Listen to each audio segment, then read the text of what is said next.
पुनः स्वागत। सूरत पोलीस द्वारा आतंकी यासीन भटकल ने लईने शहरभर में तपास कराववामां आवी। वर्ष 2008 में सूरतना अलग अलग विस्तारोमांथी बोम्ब मळी आव्या हता, त्यारे जे ते समये यासीन भटकल जे विस्तारोमां बोम्ब प्लांट कर्या हता त्यां लई जईने समग्र घटनानुं रिकन्स्ट्रक्शन करायुं हतुं। शहरना कापोद्रा, सरथाणा, वराछा सहितना 6 विस्तारोमां साथे राखीने घटनानुं रिकन्स्ट्रक्शन करवामां आव्युं हतुं।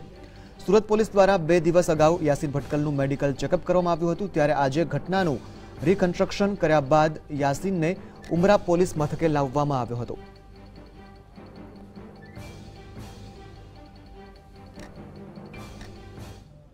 आतंकी यासीन भटकलનું आज रोज सूरत पोलीस द्वारा रिहर्सल કરવામાં આવ્યું હતું, જ્યાં સુરતમાં 29 ઠેકાણે જે પ્રકારે બોમ્બ પ્લાન્ટ કરવામાં આવ્યા હતા તેને લઈને આજ રોજ રિહર્सल હાથ ધરવામાં આવ્યું હતું। આ જે દ્રશ્યો છે સુરતના ઉમરા વિસ્તારના છે, જ્યાં આજ રોજ સુરક્ષા પોલીસ બંદોબસ્ત વચ્ચે यासीन ભટકલને લઈ જવામાં આવ્યો હતો।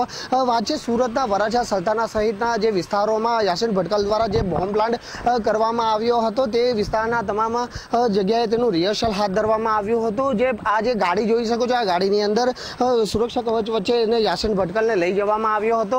चुस्त पुलिस बंदोबस्त साथे तेने आ रिहर्सल कराववामां आव्युं हतुं। सूरतना सरथाणा, वराछा सहितना अनेक विस्तार कुल 6 जग्या जेटला ठेकाणे तेनुं रिहर्सल हाथ धरवामां आव्युं हतुं। त्यारबाद तेने फरीथी उमरा पोलीस मथके लई आव्यो हतो, ज्यां हवे वधु पूछपरछ पोलीस द्वारा हाथ धरवामां आवशे। कैमरा पर्सन भरत ब्रह्मभट्ट साथे राकेश ब्रह्मभट्ट, GSTV, सूरत।